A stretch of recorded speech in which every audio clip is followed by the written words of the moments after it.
भगवान श्री राघवेंद्र ने कहा नहीं प्रधानमंत्री जी, धर्म की दृष्टि से ठीक नहीं। क्यों?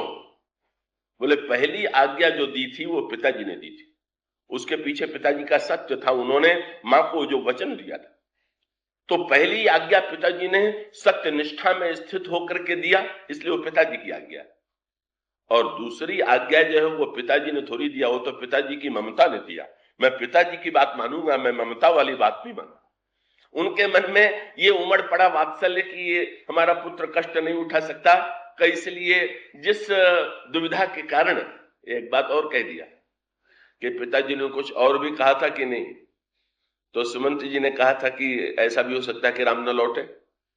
तो भगवान राम ने सुमंत जी से कहा, कब पिताजी को अगर अपनी आज्ञा के ऊपर पूरा विश्वास होता तो ये कल्पना ही न करते कि मैं लौटूंगा कि नहीं लौटूंगा।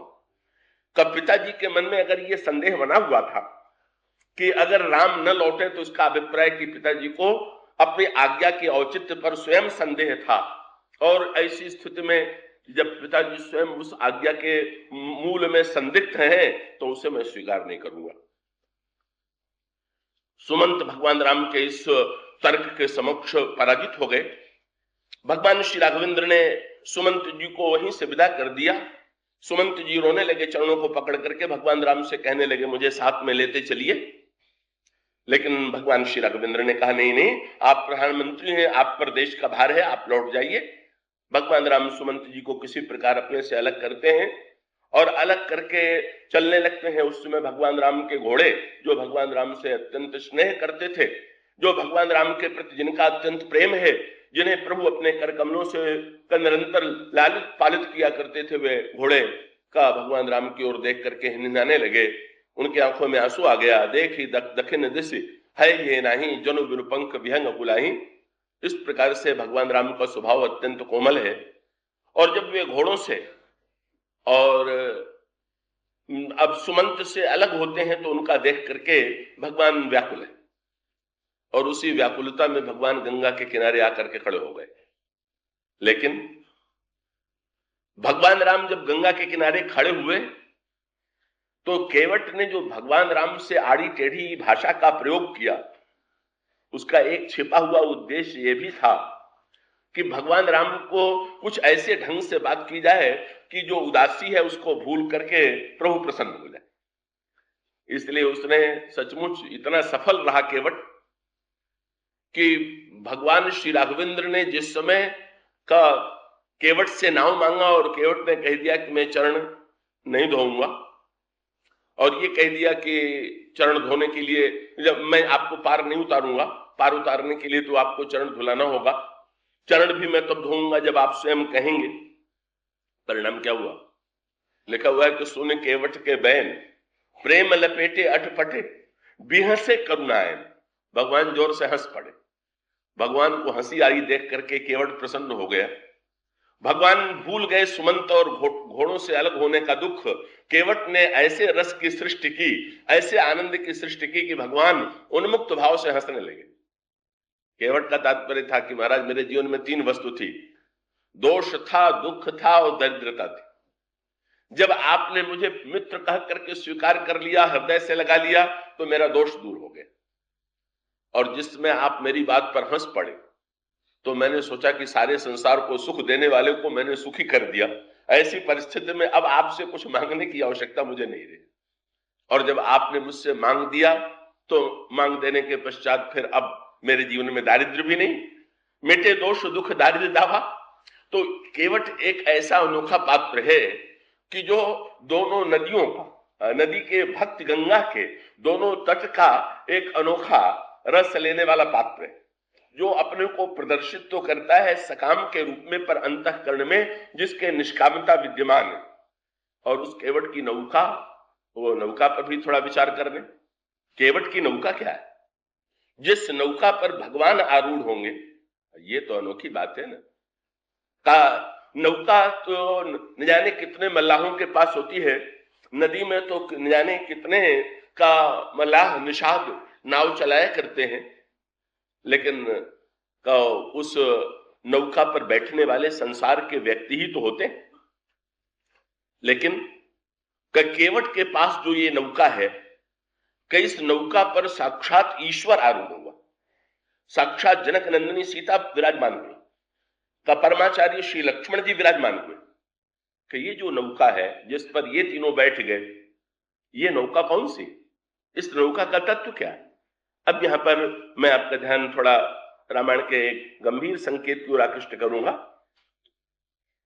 कि केवट ने इस प्रसंग में अहिल्या का नाम लिया। भगवान राम से ये कहा कि मैंने सुना है कि आपके चरण धूल के स्पर्श से जो पत्थर की नारी थी, जो पत्थर के रूप में परिणित हो चुकी थी, वो नारी भी चेतन हो गई। पर मैं ये नहीं चाहता कि मेरी नौका पाए परिणाम। तो भगवान ने ये कहा कि भाई अगर पत्थर को चेतन बना देने की समर्थ ये धूल है, तो तुम ये क्यों नहीं चाहते हो कि ये जो नौका है वो भी चैतन्य हो जाए। कि जड़ को चैतन्य बनाने की इच्छा तो प्रत्येक के मन में होती है, तुम्हारे मन में क्यों नहीं है। तो वस्तुतः ये रामायण का एक संकेत है, ये अहिल्या भी बुद्धि की प्रतीक है और ये केवट की नाव जो है ये भी बुद्धि की ही प्रतीक है। रामायण में जहां पर आप केवट और नाव की बात पढ़ेंगे वहां पर आया केवट बुध विद्या बड़ी नावा, ये बुद्धि नौका, और अहिल्या भी बुद्धि है। ये बुद्धि के दो प्रतीक, बुद्धि के दो रूप। पर दोनों बुद्धि के रूपों में अंतर क्या है। तब बुद्धि के एक रूप में अंतर यह है कि वो बुद्धि पत्थर हो गई, और इस बुद्धि की विशेषता यह है, इस बुद्धि में अंतर यह है कि यह बुद्धि जो है नाव है। दोनों का अंतर आप समझ गए होंगे क्या। पत्थर का कार्य है डुबो देना और नाव का कार्य है पार उतार देना। पत्थर भारी है और नौका हल्की।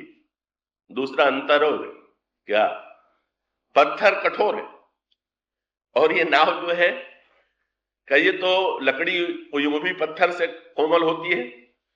और केवट ने भगवान राम से कहा महाराज एक तो ये नाव लकड़ी की होने से कोमल है और उसके बाद भी ये 2400 घंटे गंगा में ही तो रहती, तो परिणाम ये है कि तो ये इतनी कोमल हो गई है। उसका अभिप्राय क्या, आप जड़ और कठोर बुद्धि का उद्धार कीजिए, लेकिन ये जो राम भक्ति के रस में डूबी हुई निरंतर कोमल बुद्धि है, क्या इसके उद्धार की आवश्यकता है क्या। कि नहीं, उस का वहां पर जड़ता के उदय में भी एक सांकेतिक तत्व है। अहिल्या के प्रसंग में बुद्धि का रूप अहिल्या बुद्धि है और गौतम धर्म है। तो ये पत्थर हो जाने का तात्पर्य क्या है। कल भी आपके सामने बात कही गई थी कि पत्थर में भारीपन होता है और नौका तो तभी बनेगी जब वो हल्की हो। पत्थर होगा तो जल में डूब ही जाएगा, नौका जो है वो जल में तैरती रहेगी। तो ये पत्थर बन जाने के पीछे रहस्य ये है, ये अहिल्या के जीवन में जो पतन हुआ वो क्यों हुआ, और इसी प्रकार से हमारे आपके जीवन में भी जो बुद्धि है उस बुद्धि का कब पतन कब होता है। तो बुद्धि के पतन की प्रक्रिया यह है कि अहिल्या का ब्याह कर दिया गया गौतम से, और अहिल्या को इंद्र चाहता था। अहिल्या बड़ी सुंदरी थी, अहिल्या के सौंदर्य पर इंद्र रिझा हुआ था और इंद्र को यह विश्वास था तो मैं ही इसको प्राप्त करूंगा। लेकिन उन्होंने, ब्रह्मा ने यह निर्णय किया कि नहीं, इसका ब्याह जो है गौतम से किया जाएगा। बुद्धि का विवाह जो है भोग से नहीं किया जाएगा, धर्म से किया जाएगा, तप से किया जाएगा, तो ही सार्थकता रहेगी। इसका अभिप्राय बुद्धि भोगों में डूब जाए, इसमें बुद्धि की सार्थकता नहीं है। बुद्धि के द्वारा आप भोगों का खूब समर्थन कर सकते हैं, बुद्धि का ब्याह आप इंद्र से कर सकते हैं, लेकिन उसका परिणाम का कल्याणकारी नहीं होगा। तब बुद्धि का विवाह गौतम से किया जाए तो कल्याण होगा। का गौतम वन में रहते हैं, तपस्वी हैं, त्यागी हैं, उनके साथ अहिल्या का विवाह कर दिया गया। बुद्धि के द्वारा तप की सेवा, धर्म की सेवा की जा रही है। लेकिन कितना बड़ा आश्चर्य है, उस अहिल्या का भी पतन हो गया। इसका अभिप्राय है कि अगर भोगों का परित्याग करके कोई व्यक्ति तप करने लगे, कोई व्यक्ति तप में आरूढ़ हो जाए, कोई व्यक्ति धर्म में आरूढ़ हो जाए, तो पतन की आशंका है कि नहीं है। क्या अहिल्या को ये गर्व हो गया कि मैं कितनी बड़ी त्यागी हूं कि इंद्र भी मुझे चाहता है, मेरे सौंदर्य पर इंद्र भी आकृष्ट है, पर मैं सब कुछ छोड़ करके गौतम की सेवा में लगी हुई हूं। और इसका अर्थ क्या हुआ? का कठिनाई यही है कि अधिकांश लोगों की बुद्धि तो भोगों का समर्थन कर रही है, पर जिन लोगों की बुद्धि तप और त्याग का समर्थन कर रही है, उनकी बुद्धि में भी अपने तप और त्याग का अहंकार आ जाता है कि ये वृत्ति आ जाती है कि हम कितने अच्छे हैं, दो लोग तो भोग में डूबे हुए हैं, पर हम तो का इतना इतना तप करते हैं, इतना त्याग करते हैं। और अगर ये वृत्ति आ गई तो परिणाम क्या होगा का पता चल जाएगा कि ये गर्व मत कीजिए कि आप तप और त्याग में लग गए तो जीवन फिर भोगों की ओर आकृष्ट नहीं होगा, पतन नहीं होगा। बड़े बड़े त्यागी और तपस्वी भी भोगों को में पतित होकर के गिर जाते हैं। यही अहिल्या के जीवन का सत्य था। का उस प्रसंग में यही वर्णन आता है कि अहिल्या जो है का वो उसके सामने इंद्र का गौतम का वेश बना करके आते हैं और अहिल्या पहचान नहीं पाई इंद्र को। बुद्धि को बड़ा दावा है, हम लोग हर वस्तु को बुद्धि से पहचानते हैं। अहिल्या बड़ी बुद्धिमती थी, लेकिन पता चल गया कि नहीं नहीं, जिन आंखों पर इतना भरोसा था, जिस बुद्धि पर इतना भरोसा था, वो बुद्धि धोखा दे गई, वो समझ नहीं पाई। इंद्र आया और इंद्र ने जब उसके समक्ष प्रस्ताव किया तो उस बुद्धि ने, अहिल्या ने स्वीकार कर लिया और परिणाम हुआ इंद्र के द्वारा जिस अहिल्या का व्रत नष्ट कर दिया गया है, कि जब गौतम लौट करके आते हैं तो शाप दे देते हैं। क्या शाप दे देते हैं कि तुम जाओ पत्थर हो जाओ। वैसे बड़ा अटपटा सा लगता है कि अनजाने में जो भूल हुई उसके लिए ये दंड, कई तरह से पत्थर बना देने का तात्पर्य क्या? पर इसका वास्तविक तात्पर्य यह है कि जब बुद्धि में अहंकार आवेगा तो पत्थर जैसी वो बुद्धि जड़ हो जाएगी। भोगों को भोगने के पश्चात अहंकार युक्त बुद्धि जड़ हो जाती है, पत्थर हो जाती है। और जो ये अहंकार से भरी हुई, जिसको अपने तप और त्याग का अभिमान था, जो बुद्धि पत्थर के रूप में परिणत हो चुकी है, का उसको एक और तो गौतम ने अहिल्या को शाप दिया और दूसरी ओर इंद्र को भी शाप दे दिया। क्या तुम्हारे शरीर में 1000 छिद्र हो जाए। ये छिद्र हो जाने का अर्थ क्या हुआ? घड़े में आप कितना भी जल क्यों न भर दीजिए, पर अगर एक छेद हो जाए तो सारा जल बह जाएगा, और अगर 1000 छेद हो जाए तो जल गिरने में फिर घड़ा केवल कहने भर को घड़ा रहेगा, तब तो छेद से जल ही जल गिरेगा। तो इसका अभिप्राय क्या कि इंद्र तुमने अपने शरीर के घड़े में पुण्य का जल भर रखा था, तभी तो तुम इंद्र बने। लेकिन जब तुम्हारे जीवन में भोग की लालसा आ गई तो तुमने 1000 छिद्र अपने जीवन में, इससे तुम्हारा सारा पुण्य जो है वो बह करके नष्ट हो जाएगा। और उसका अभिप्राय यह है कि व्यक्ति कितना भी पुण्यात्मा क्यों न हो, किंतु अगर निरंतर भोगों को में ही संलग्न हो जाएगा, छल पूर्वक भोगों को भोगना चाहेगा, तो उसका पुण्य जो है टिक नहीं सकता, तो उसका पुण्य जो है बह जाएगा। गौतम और इंद्र दोनों शापित हुए, पुण्य को भी शाप मिला और बुद्धि को भी शाप मिला। जो पुण्य भोग युक्त है वो बह जाता है, समाप्त हो जाता है, और जो बुद्धि अभिमान युक्त है वो पत्थर हो जाती, जड़ हो जाती। पर दोनों ने चरण पकड़ लिए गौतम जी के, महाराज उद्धार का कोई उपाय तो बताइए। तो फिर गौतम महात्मा थे, उन्होंने दोनों के उद्धार का उपाय बताया, और वो उद्धार का उपाय केवल उन्हीं के लिए थोड़ी बताया, हम लोगों को भी बताया। अगर हमारे पुण्य के घड़े में 1000 छेद हो गए हो, अगर हमारी बुद्धि जड़ हो गई हो, पत्थर हो गई हो, तो बस एक ही बात कह दिया महर्षि गौतम ने कि अहिल्या, जब भगवान राम आवेंगे और भगवान राम की चरण धूल का स्पर्श तुम्हें प्राप्त हो जाएगा तो तुम फिर चेतन बन जाओगे। ये चरण छुलाने का अभिप्राय क्या? धूल डाल देने का अभिप्राय क्या हुआ? इसका अभिप्राय यह है, जब भगवान के चरण के स्पर्श से तुम्हारा अभिमान विनष्ट हो जाएगा। भगवान ने ये भी तो शाप देते थे कि भगवान आए, भगवान को तो संकोच हो गया क्या कि अहिल्या को प्रणाम करें कि अहिल्या के मस्तक पर चरण रखें। भगवान राम ने तो संकोच बस गुरु जी की ओर देखा, क्योंकि परंपरा मर्यादा, भगवान राम को मर्यादा बड़ी प्रिय है, और यूं भी नाटक में व्यक्ति जैसा वेश बनावे वैसा निर्वाह करना चाहिए। जस काछिए तस चाहिए नाचा। तो भगवान ने क्षत्रिय वर्ण में जन्म लिया, गौतम ऋषि पत्नी है, तो भगवान श्री राघवेंद्र तो ये सोचते हैं कि ऋषि पत्नी के चरणों में तो मुझे प्रणाम करना चाहिए, पर महर्षि विश्वामित्र भगवान राम को आदेश देते हैं, नहीं नहीं, क्या बोले, चरण कमल रज चाहती, इसको चरण धूल की आवश्यकता है, प्रणाम की आवश्यकता नहीं। क्यों? बोले प्रणाम करने से तो अहंकार ब्राह्मणत्व का और बढ़ेगा, का इसी से तो पत्थर हुई है अपने धर्म कर्म के अभिमान से, कि इसके अभिमान को विनष्ट करने के लिए तो आपके चरण धूल की अपेक्षा है, उसके स्पर्श से ये परिवर्तित होगी, और ये इसका उद्धार का उपाय यही है, भगवान के चरण धूल का स्पर्श होता है, वो बुद्धि है उसका उद्धार होता है। तो गोस्वामी जी ने भगवान राम से कहा कि प्रभु मैंने सुना है कि ये अहिल्या का आपने उद्धार किया है, मेरी बुद्धि भी जड़ हो गई है, तो आप आइए कृपा करके, सहस सिलाहूते जड़मति भई।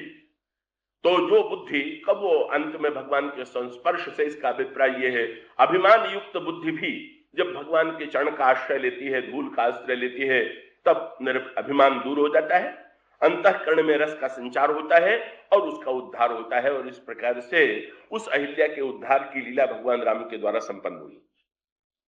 लेकिन वही भगवान राम खड़े हैं गंगा के किनारे, और गंगा के किनारे खड़े हैं तो बुद्धि का दूसरा रूप नौका है, केवट है ये नौका चलाने वाला। केवट का अभिप्राय यह है कि जो गंगा के किनारे निरंतर निवास करता है, भक्त की गंगा के किनारे रहता है, और जिसकी बुद्धि निरंतर राम के अनुराग रस में डूबी हुई, जिसमें अभिमान का लेश नहीं है, का ऐसी जिसकी दिव्य बुद्धि है, तो बस धन्य हो गया केवट। क्या का भाई, किस बुद्धि में भगवान आवेंगे, किस बुद्धि में भगवान आरूढ़ होंगे, किस बुद्धि को भगवान स्वीकार करेंगे, कौन सी बुद्धि धन्य है? इसका उत्तर यही है कि जिस बुद्धि में भगवान की भक्ति के रस में डूबी हुई जो बुद्धि है, और जिस बुद्धि में अपनी बुद्धिमत्ता का अहंकार नहीं है, का वो बुद्धि ही वस्तुतः धन्य है। केवट के पास ये बुद्धि विद्यमान है। केवट ने भगवान श्री राघवेंद्र से कहा, महाराज का आप तो मुक्ति बांटते फिर रहे हैं, आपने अहिल्या को मुक्त कर दिया, पर मैं चाहता हूं कि मेरी नाव ज्यों की तो बनी रहे। अब यहां पर एक अंतर है, मुनि लोग जो है, ज्ञानी लोग जो है, वो मुक्ति के प्रेमी, बोले आपने अहिल्या को मुक्त कर दिया ना तो ठीक, पर भक्तों का स्वभाव क्या है? बोले अस विचारी जे परम से आने, और मुकुति निरादर भगत लुभाने। ये केवट चाहता क्यों नहीं है कि ये नाव जो है तर जाए? केवट बड़े दूर की सोच रहा है ना, और उसका पता आगे चल करके चला। केवट को जब भगवान राम उतराई देने लगे, बहुत हट करने लगे कि नहीं तुम्हें तो कुछ लेना ही पड़ेगा, तो केवट ने भगवान राम से कहा, तो बोले महाराज आप देने ही चाहते हैं तो उतराई तो मैं लूंगा नहीं, लेकिन अच्छा आपको देने का इतना मन है तो मैं आगे। कब आगे भाई? केवट ने कहा, फिरती बेर नाथ जो देबा, सो प्रसाद जन सिर धर लेबा। लौटती समय आप जो प्रसाद देंगे, उतराई तो नहीं लेंगे पर प्रसाद ले लेंगे।